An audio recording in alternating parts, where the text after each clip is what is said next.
Primera de Tesalonicenses, capítulo 2, verso 10 en adelante. Dice así la palabra: vosotros sois testigos, y también Dios, de cuán santa, justa e irreprensiblemente nos comportamos con vosotros los creyentes.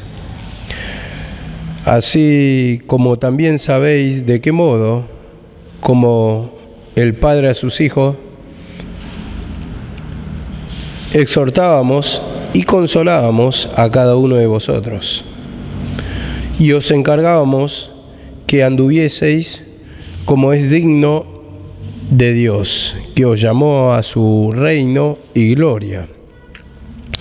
Por lo cual también nosotros sin cesar damos gracias a Dios de que cuando recibisteis la palabra de Dios que oísteis de nosotros, la recibiste no como palabra de hombre, sino es en verdad la palabra de Dios, la cual actúa en vosotros los creyentes. Amén.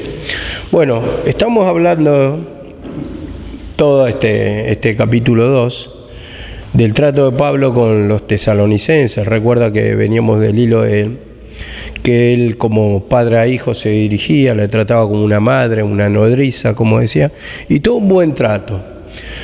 Después también se tocó la parte de no ser gravoso, y él trabajó, dice, para no se le carga, y en el primer tiempo no le tomó tampoco ni los diezmos, sino que los filipenses fueron de ayuda para Pablo. Entonces él no fue ni un tropiezo, nunca le quiso sacar ventaja, como otros que sí trabajaban a sueldo. Y vemos acá que dice: vosotros sois testigos, y Dios, de cuán santa, justa y irreprensiblemente nos comportamos con vosotros los creyentes. Bueno, vamos a sacar de acá también que justamente le tomaron la carta o el mensaje los tesalonicenses a Pablo, porque hubo un buen testimonio. Él no fue de tropiezo en nada, no fue gravoso, y aparte tuvo un buen trato, no fue con un interés personal, por tener ganancias, o también puede ser por tener una fama, una gloria, por tener mayor cantidad de almas, sino que fue solamente con con sinceridad, como dice acá, pero fue con el interés de ganar sus almas para que tengan la salvación, para que tengan el cambio. Y en este caso de esto nos va a hablar, y vamos a tocar en 2 Corintios 1:12. 2 Corintios 1:12, dice así la palabra: porque nuestra gloria es esta, el testimonio de nuestra conciencia, que con sencillez y sinceridad de Dios, no con sabiduría humana, sino con la gracia de Dios, nos hemos conducido en el mundo, y mucho más con vosotros. Vemos acá la palabra, como lo dice: nuestra gloria o nuestra satisfacción es esta, de que tenemos buena conciencia, ¿no? Dice acá la palabra, nuestra conciencia en la santidad y la sinceridad que viene de Dios. Y como dice, esta sabiduría que no es carnal o no es del mundo, sino la gracia de Dios. Y voy a leer otra versión para que la tenga más claro, porque tal vez no lo entienden. Dice así esta versión: tenemos un motivo de orgullo, y es que nuestra conciencia nos dice que nos hemos portado limpia y sinceramente en este mundo, y especialmente en relación con vosotros. Nosotros no nos guiamos con sabiduría humana, sino que confiamos en la gracia de Dios. Vemos sabiduría humana, un trato de humano, una astucia humana, puede ser también. Pero yo tomaba en este sentido, ¿no? Cuando dice sabiduría humana, digo, al conocimiento de la ley, ¿cómo se conducía? Por sabiduría humana, ¿no? Por lo que ellos conocían. Pero esta gracia o este mensaje, como venía de Dios mismo y el que le reveló a Pablo, se conducían según el mensaje de Cristo, el mensaje de la cruz, podemos decir, el mensaje de sacrificio.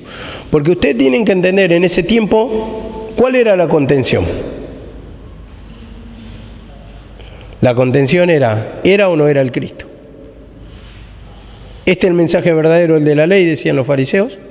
Nosotros creemos en nuestro padre Abraham, seguimos la ley de Moisés, y es verdad que estaban esperando un Cristo, pero para ellos ese no era el Cristo.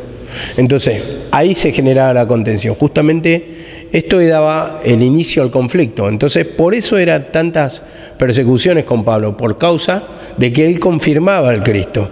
Y vemos que dice, especialmente en relación a ustedes, dicen, nos portamos bien, nos comportamos bien. Nosotros no guiamos con sabiduría humana, sino que confiamos en la gracia de Dios. Y podemos ver, hermano, cuando leemos en esto, que podemos entender así, que la ley no cambia. ¿Qué es lo que cambia? El sacrificio de Cristo nos cambia, nos da salvación, nos liberta del pecado, y esto es lo que cambia nuestra vida. Entonces, ese cambio era el que él estaba predicando. No estaba mintiendo, sino que estaba siendo sincero, porque hubo un cambio en él, una transformación, y ese poder lo sintió, esa transformación, y no anduvo fingiendo como los fariseos. A los fariseos, ¿qué le decía Jesucristo? Hipócritas, sepulcro blanqueado, porque por fuera están lindos, tienen una buena apariencia, están blanqueados, pero por dentro están llenos de muerte. Y esa muerte significa el pecado, la falta de transformación, sentir el tormento, la opresión, la carga, o sea, la falta de transformación en todo.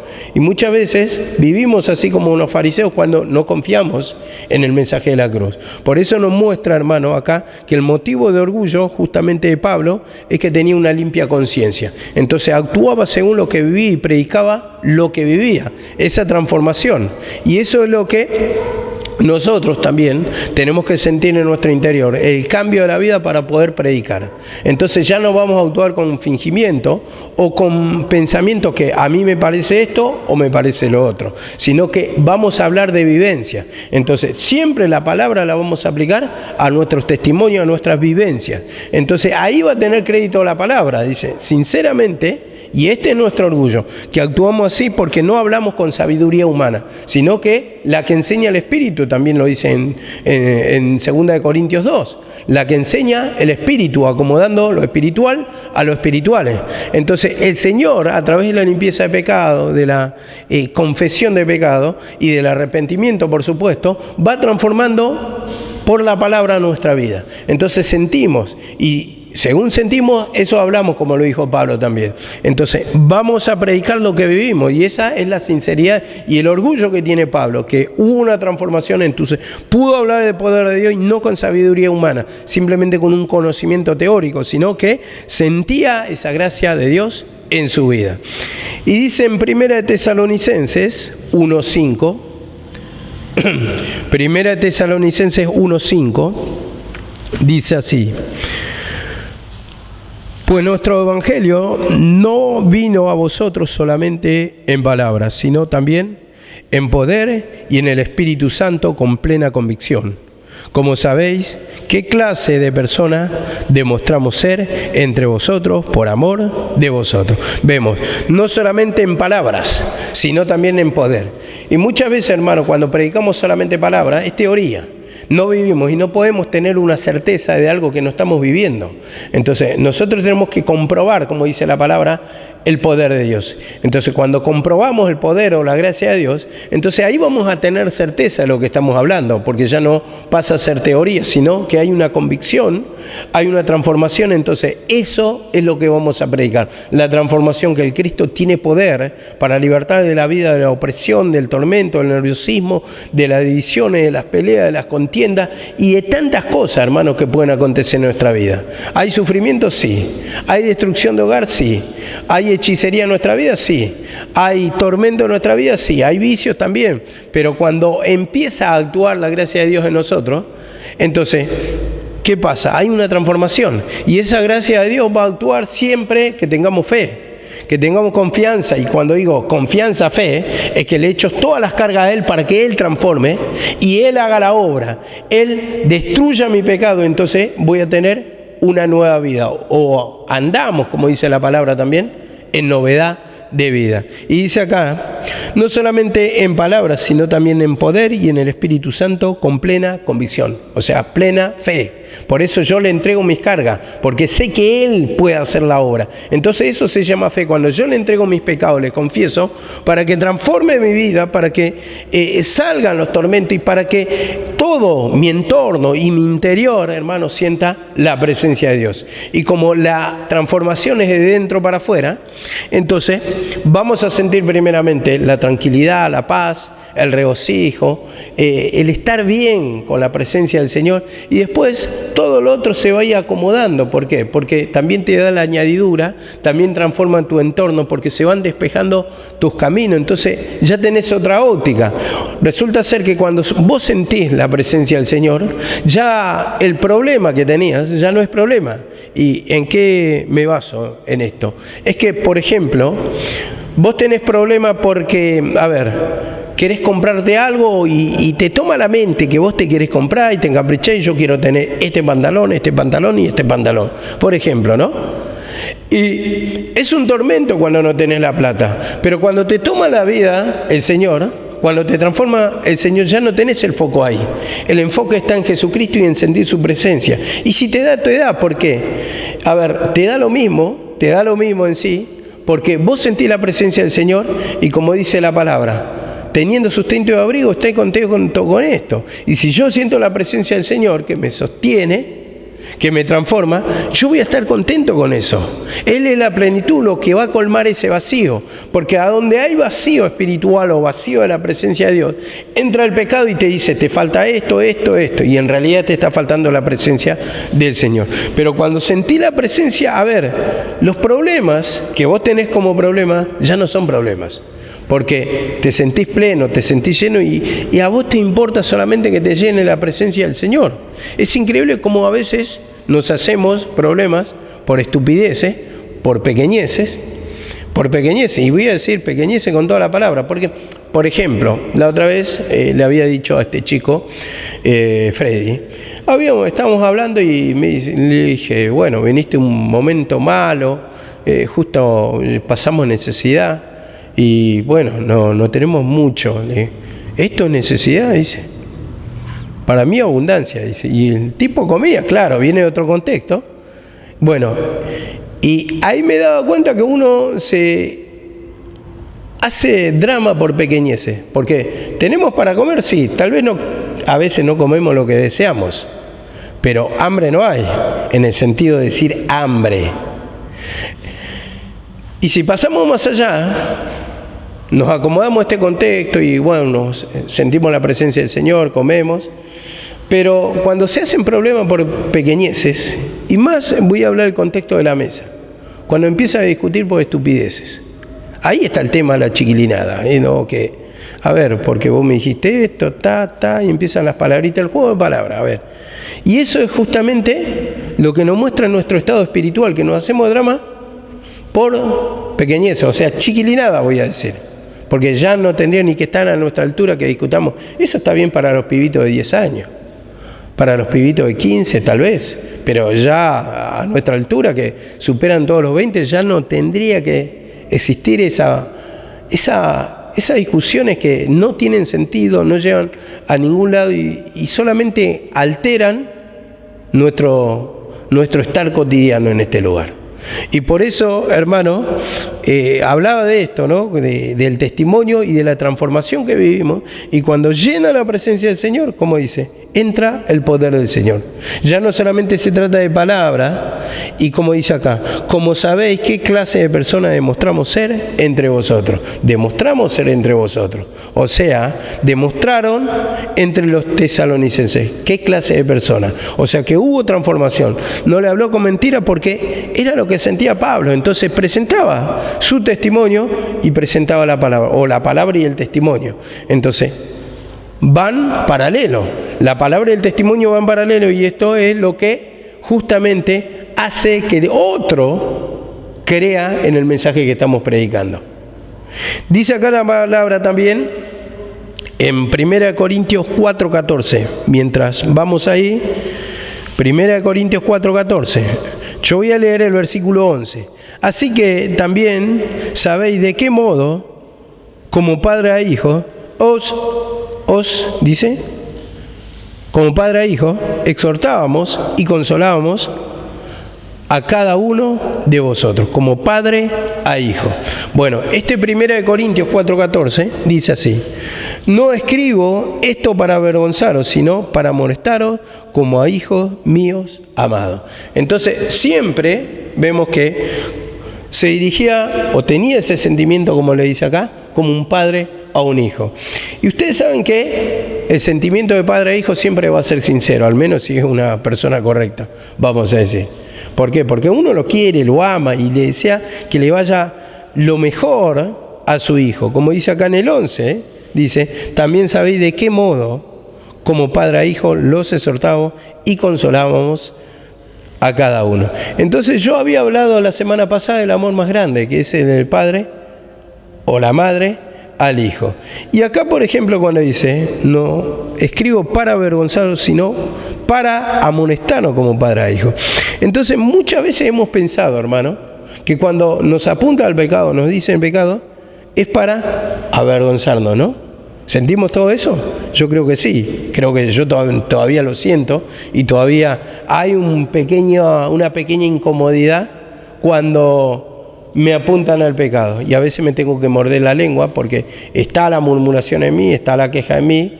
Entonces después empiezo a humillarme y empiezo a ver que es una pavada, porque la amonestación es parte del camino, porque decimos que no somos perfectos, al menos ninguno se cree perfecto, ¿no?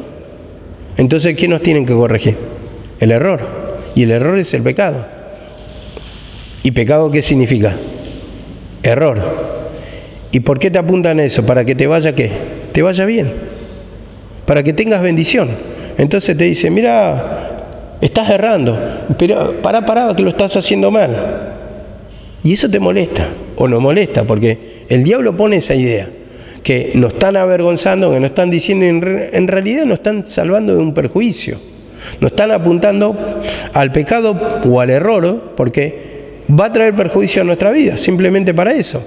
Y vemos que, como dice, como padre a hijo, dice, os amonestamos. Entonces, está la disciplina, está la educación espiritual, y el padre, ¿para qué lo hace? Para que a su hijo le vaya bien. Nunca le va a amonestar, le va a exhortar, ¿para qué? Para que le vaya mal, sino para que le vaya bien. Entonces, va instruyendo, va enseñando, y esto es un motivo de orgullo cuando vos ves que tu hijo te va haciendo caso en todo y le va yendo bien en la vida, y uno, a partir de la voz de la experiencia, le va hablando a una criatura. ¿Por qué? Porque ya lo pasó. Entonces ya saben dónde están los errores que no le va a ir bien. Entonces, para que le vaya bien, le van a apuntar los errores. Y, a ver, para los varones, por ejemplo, tenemos un hijo y lo llevamos, la mayoría de los muchachos lo llevan a practicar fútbol. Y vos le vas a enseñar, no, mirá, cuando lo ves jugar, a vos te conviene tocarla así, driblear de esta manera, amagar para el otro lado, aguantarla de esta manera, te conviene pararte acá. Le vas enseñando pequeñas cosas que vas viendo errores en los movimientos de la criatura. ¿Pero para qué? Para que le vaya bien. Entonces, así también, hermano, siempre el apuntar el pecado es para que nos vaya bien. No es para motivo de vergüenza, y aparte todos tenemos errores. Pero sí, como Satanás nos toma tan fuerte, enseguida nos enojamos. Estaba escuchando una prédica a mi mamá cuando justamente de los afectos, y digo, cuando vi afectos ya dije, seguramente me corrigió a mí. Y bueno, empezó a hablar, empezó a corregir a Lemuel, a Luanda, a Elías, que se portaban mal, y creo que había comenzado de un tema de la maldad, pero yo ya no estaba grabando al principio, lo entendí después. Y le dije, mamá, disculpame un poquito, pero ¿qué tiene que ver la maldad con portarse mal? Y ahí nomás ya, ¿para qué? Me reprendió y me dijo de todo, sí. ¿Pero por qué? Porque yo me enojo, le estaba corrigiendo justo a mi hija, y entonces busqué el pretexto, busqué la excusa para desviar del tema o para ofuscarme, para enojarme, porque me irritó que le haya corregido a mi hijo. Entonces, así muchas veces estamos cuando corrigen o lo nuestro o nuestros afectos, nos enojamos. Entonces, en esto tenemos que trabajar también, pedir perdón, porque está la sangre caliente y eso lleva años. A mí me llevó años. Me llevó mínimo y sigo haciéndolo igual, ojo, pero internamente. Pero me habrá llevado tranquilamente 15 años. Algunos dicen, bueno, pero 15 años es mucho. Sí, es mucho porque no me humillaba, porque tendría que ser mucho menos. Tendría que ser más prudente, callarme. Y como decía mi mamá, vos sos de mal testimonio, vos contestás, vos no te callás la boca, vos sos rebelde. Y me decía todo y tenía razón. Porque cada vez que me tocaba a mí o cada vez que tocaba a mis hijos, defendía. Siempre porque dijo una palabra mal, porque no fue tan exacto así. Entonces, te trae el enojo. Pero uno tiene que entender que siempre el Padre Espiritual te va a corregir para que te vaya bien. Y hoy yo lo digo, lamentablemente, ¿no? Porque siempre me corrigió el afecto y que tus hijos te van a salir así y que se están desviando y que y yo nunca quise escuchar eso. Y hoy no los veo mis hijos, salvo Luanda que viene a las reuniones, pero mi hijo Elías no quiere venir.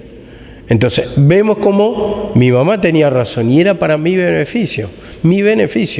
Hoy que no quieren venir, no toman la palabra, contienden contra la palabra, ve que está todo mal en la iglesia. Para ellos son todos hipócritas, son todos fingidores, y para ellos el mensaje es mentira, que los mismos problemas que tiene el mundo los tenemos nosotros, y nosotros, decimos que en el mundo hay problemas, pero si nosotros también lo tenemos a los problemas, ¿cuál es la diferencia? Y empiezan a contener todas las cosas de las que no entienden en realidad, porque sabemos que en este camino nosotros tenemos la liberación a través que vamos a tener problemas sí, pero tenemos la liberación a través del Señor. Nosotros vamos y descansamos ¿a dónde? En una oración le contamos y nos liberta del tormento, del malestar que nos hace tener el problema. Pero en el mundo, ¿cómo vas a ser libre? Es imposible porque no te apunta, no, decía uno de mis hijos. No, en el mundo también salen, resuelven los problemas. ¿Te parece? No lo resuelven. Porque la salida, según la palabra, está en Jesucristo. Pero cuando no toma la palabra, te contiende. Entonces, ahí empieza el problema que me venía ya diciendo desde años mi mamá, y yo no me daba cuenta. Dormía, me enojaba, decía, no, mis hijos son buenos. A ver, vamos a tomar una cosita que me había dado el Señor. Yo, como no voy a traer el pizarrón para acá, pero el pecado es así, entiéndanlo esto. El pecado es un árbol. Primeramente está la semilla de maldad, empieza a nacer, empieza a crecer. Primer tiempo, se ve la plantita, niño, así es nuestra vida. Después va creciendo más, llega a la juventud y después llega a la adultez. Y una vez que llega a la adultez, ¿qué pasa? El árbol da sus frutos. Y es verdad que al principio muchas personas no tienen problema, pero sí no tienen problema alguno.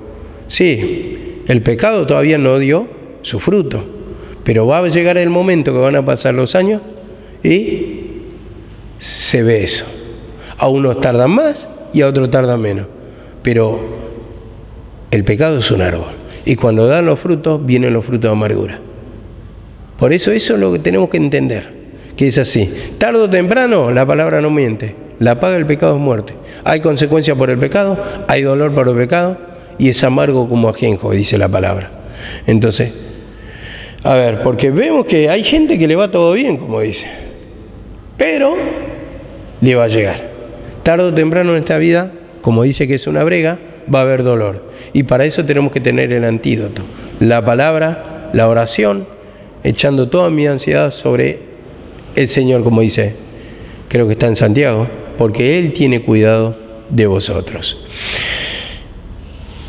Dice así la palabra en 3 de Juan 1:4.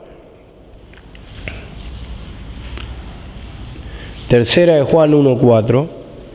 Dice 3 de Juan 1:4.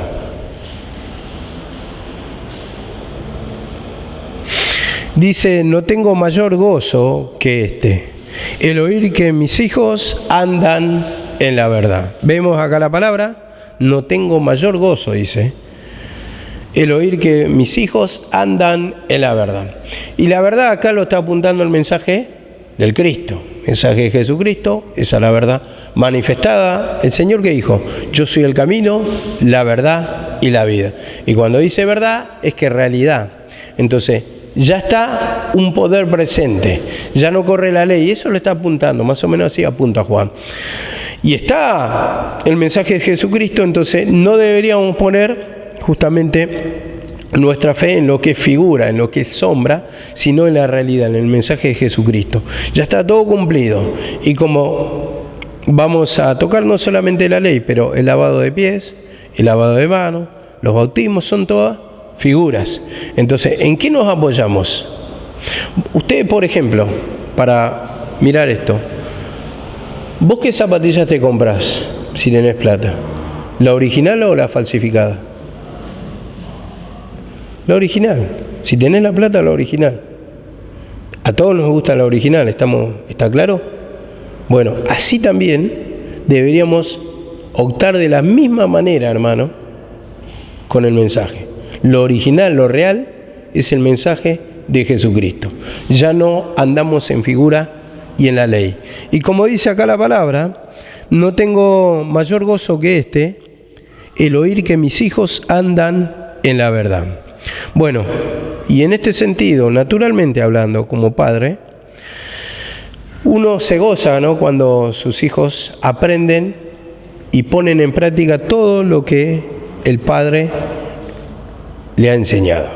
Nos trae orgullo y ver que nuestros hijos son respetuosos, son educados, porque nosotros como padres o buenos padres le enseñamos valores, la educación, el ser respetuoso. Entonces, cuando tu hijo cumple de la misma manera, otro va a venir a hablar bien de tu hijo. Entonces va a ser motivo de orgullo para vos. Qué educados que son tus hijos, qué respetuosos, qué inteligentes. La verdad que no hablan pavada, hablan muy bien. Entonces es un motivo de orgullo. Y en este sentido, hermano, tomamos en la palabra que así también cuando un hijo va obedeciendo, es sumiso, va poniendo en práctica la palabra de la cruz, se va humillando y va andando en la verdad, ya no va mintiendo, no vive una vida astuta, fingida, queriendo aparentar que se va humillando, sino que va poniendo en práctica la cruz. Va confesando su pecado y es un motivo de orgullo para los pastores. Es un motivo de orgullo para todos, ¿no? Cuando hay una persona que realmente toma la cruz, que realmente se humilla. Entonces, eso es lo que queremos lograr y eso es lo que queremos andar todos. Pero así también, como nosotros como pastores nos pone orgullosos que alguno esté tomando la cruz, que se vayan humillando, y mejor sería que todo el pueblo, ¿no? Porque tenés una iglesia donde se siente el poder de Dios, donde cuando hablan de la cruz es porque la viven, la palpan. Entonces, ese es un motivo de orgullo que, por ejemplo, viene una persona nueva y le está hablando una persona y la otra, y siente el poder de Dios que le está tocando, que hay poder en esa palabra. Qué motivo de orgullo, ¿no? ¿Cómo saben la palabra? ¿Con qué destreza? ¿Con qué profundidad? Es un motivo de orgullo. A ver, una vez había llegado una persona que no era de esta iglesia y le estaba predicando yo, después otra hermana, otro hermano, y todos hablaban a la vez porque estaba el poder de Dios.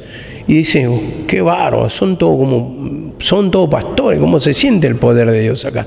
Y era un motivo de orgullo para nosotros, para mi mamá, para la congregación y así también para el Señor. Cuando hablamos de la palabra, cuando andamos en la verdad, no andamos con mentira, con astucia, que hay una transformación, un motivo de orgullo. Y también, hermano, para vos, porque cuando vos te humillás, nadie te va a venir a decir hipócrita, pero si vos, ¿qué me podés hablar si vos andás así, si vos no sentís el poder de Dios, si sos un caprichoso, si sos un malhumorado, si vos tenés rebeldía, si vos te peleás con todo el mundo? No, cuando hay una transformación te van a decir, che, ¿cómo se te nota el cambio?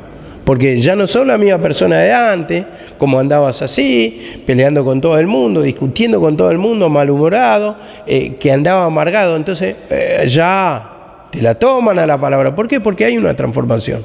Ellos notan la transformación. Se te nota más reposado, más calmo. Algo te hizo bien. no se te ve de la misma manera. Y no hace falta muchas veces ni siquiera hablar de la palabra, che, qué bien se te ve, tenés otro semblante. Entonces, desde ahí ya ellos lo notan.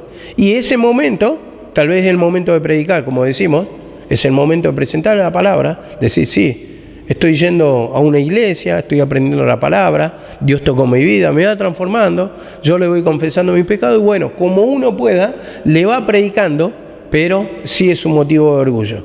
Y como dice acá la palabra, en Efesios 4.1 vamos, y yo voy a leer el 2.12, Efesios 4.1, dice así la palabra, y os encargábamos que anduviese como es digno de Dios, que os llamó a su reino y gloria. Nos llamó a su reino de gloria. ¿Vemos acá la palabra? A nosotros nos llamó el Señor para vivir en su presencia, en su reino, en el gozo, en la paz, en la transformación de nuestra vida. Y dice acá, y os encargamos, les exhortamos, les decíamos, que anduviese como es digno, que anduviese como es digno, como merece vivir un creyente, como tiene que vivir un creyente. ¿Y un creyente cómo tiene que vivir? Con una vida transformada, con gozo, con paz, con alegría, con paciencia, con benignidad, no con pelea, con contienda, con discusiones, con pleito, con amargura. Es todo lo contrario. Entonces, si vos sois hijo de Dios, tenés que vivir también en su gloria, en su reino, como dice acá. Y vamos a Efesios 4.1, como había dicho. Yo pues, prisionero del Señor, os ruego que viváis de una manera digna, dice, de la vocación con que habéis sido llamados, con el llamamiento con que fuimos llamados, una manera digna. Y el Señor nos llamó a una nueva vida, a novedad de vida, a vivir una vida renovada, transformada. Y cuando dice nueva vida, es que debemos actuar en consecuencia a la palabra. Si un hijo de Dios dice que tiene nueva naturaleza, ¿cómo tengo que tener yo mi vida? Una vida transformada, con tranquilidad, con paz y con todo eso. ¿No la tengo totalmente? Bueno, me debo humillar, pero la transformación empieza. Cuando nace un bebé, empieza, tiene un punto de inicio. Y el bebé, cuando nace, se parece a alguno de los padres, o al padre o a la madre. Tiene un parecido, pero a medida que va creciendo se va pareciendo más. Y cuando llega a la adultez, tal vez el padre tenga 40 años y el hijo tenga 20, pongámosle. Y cuando ve su papá una foto cuando tenía 20 años, lo compara con el hijo y son calcados, porque hay un parecido. Y así también, hermano, a medida que va pasando el tiempo nos tenemos que parecer más al Señor. Nos tenemos que ir renovando, como dice, en el espíritu de vuestra mente. Entonces, cuando se renueva nuestro espíritu con la fuerza de Dios, con la transformación, con el gozo, con la paz, cada vez nos vamos a parecer más a Él, porque vamos a actuar conforme Él nos gobierna con su espíritu, con su poder. Entonces, todo lo que tenemos de adentro, vamos a sacarlo para afuera, como dice la palabra, por su fruto lo conoceréis. Y como dice, ninguna fuente de agua da agua dulce y amarga, o da una o da otra. Y lo que tenemos lo vamos a sacar, lo que tenemos adentro. Y como dice la palabra también, de la abundancia del corazón habla la boca. Entonces, o hay transformación o no hay transformación. Entonces, si nos queremos parecer a nuestro Padre Celestial, vamos a tener que humillarnos. O si no, somos hijos de ¿quién? ¿Vosotros sois? De vuestro padre el diablo. Entonces, naturalmente, si el hijo no se parece al padre, ¿qué van a decir? ¿Es hijo? ¿Cómo se dice? Del carnicero, el panadero, el sodero, y empiezan a buscar. Ahí hubo alguien raro por ahí.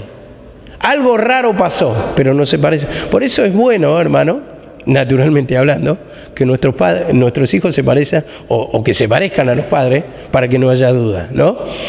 Si se parece a la madre puede pasar, ¿no? Hablando en broma, pero bueno, acá nos pide, hermano, que justamente nos parezcamos al Padre. Y si el Padre, como dice, es gozo, paz, alegría, así también nosotros debemos sentir la presencia en nuestra vida. Y como dice acá, en segunda de Tesalonicenses 2:14, Segunda de Tesalonicenses 2:14. Dice así la palabra: y fue para esto que Él os llamó mediante nuestro Evangelio, para que alcancéis la gloria de nuestro Señor Jesucristo. ¿Vemos acá la palabra? Fue para esto que os llamó mediante el Evangelio. ¿El llamamiento mediante qué viene? El Evangelio. ¿El Evangelio de qué habla? De la vida de Jesucristo. Mediante Cristo. Solamente hay, el llamamiento a tener hijo, a ser hijo de Dios, viene solamente por su sacrificio. Él te llama a ser hijo, te llama a nueva vida. Entonces, mediante el Evangelio, como dice acá, para que alcancéis la gloria de nuestro Señor Jesucristo. ¿Para alcanzar el qué? La gloria, dice. La gloria, su reino, una nueva vida. Y te llama para su gloria, no para que vivas de la misma manera. ¿Y por qué vivimos muchas veces de la misma manera? ¿Te encaprichás para qué? ¿Para sentirte mal? ¿Te encanta sentirte mal? ¿No te querés humillar? ¿Por qué? ¿Querés tener la razón, pero para sentirte mal? Entonces ahí está el tema, hermano. Que si te llamó a nueva vida, o te llamó para alcanzar la gloria, como dice acá, igual que Jesucristo, ¿por qué te encaprichás? ¿Por qué te encerrás muchas veces? ¿Por qué no pedís perdón si te estás sintiendo mal? El que pierde es uno, cuando se encapricha, cuando se enoja, cuando no quiere orar, cuando no quiere leer la palabra, cuando quiere seguir la antigua vida. ¿A qué te lleva? ¿A sufrimiento? A sufrimiento. Entonces, no tener la protección de tu Padre Celestial, no tener la nueva vida, no tener las bendiciones, no te sentís bien, ¿por qué? Porque te encaprichás, no querés confesar el pecado, y dice, Él te llamó a su gloria, para que alcancéis eso, no para que viva derrotado, malhumorado, oprimido, nervioso, estando peleando, discutiendo todo el día, no. Simplemente te marca el pecado para que vos lo veas, para que le confieses y para que vivas una nueva vida. Este es el propósito del Señor. Y nosotros nos tenemos que humillar, ¿para qué? Para que el Señor haga la transformación. Le tenemos que confesar todo lo que sentimos, porque no es bueno, hermano, vivir oprimido, nervioso, alterado, con dolor de cabeza, con nerviosismo, con pelea, con discusión. Yo creo que a ninguno le gusta vivir así. Y si no nos gusta vivir así, tenemos que humillarnos, tenemos que confesar, porque es bueno sentirse bien, es bueno sentirse alegre, es bueno sentir la presencia, es bueno sonreír todo el tiempo. Dice que la sonrisa rejuvenece, pero parece que muchos quieren ser viejos amargados y no les falta mucho para ser viejos. Si siguen en la conducta, en la línea, a los 30 años van a tener arrugas. Sean como yo, tengo 50, todavía no tengo arrugas. Pero bueno, tenemos que humillarnos, tenemos que pedir perdón y el Señor va a hacer la obra. Amén. Que el Señor les bendiga.